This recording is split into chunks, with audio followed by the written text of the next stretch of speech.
ছেড়ে দাও আমাকে, ছাড়ো ছেড়ে দাও আমাকে। অপু ছেড়ে দে আমার বউকে, ক্ষমতা থাকলে আমার সাথে লড়, আমার তো ক্ষমতা নেই।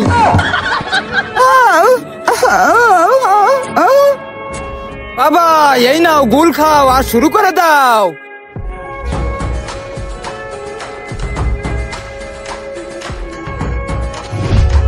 গুল খাও হে যুবক, আর শক্তি বাড়াও। হ্যাঁ হেই যা।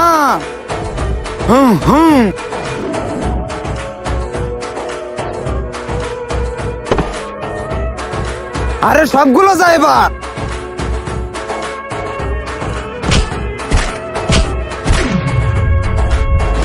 আরে এ কি হচ্ছে, কেমন লাগে শালা, এবার তোর পালা। তার আগে যারা চ্যানেলটিকে সাবস্ক্রাইব করে দিবে তার মা বাবা যেন অনেকদিন বেঁচে থাকে, আর যারা ভিডিওতে লাইক কমেন্ট করবে তাদের মনের আশা যেন পূরণ হয়, কমেন্টে বলে যাও আই লাভ ইউ মা বাবা। আরে শালা গুল খাচ্ছিলি নাকি মরিছে? আমার চোখটাই নষ্ট করে দিলি, নিয়ে যা তোর বউকে।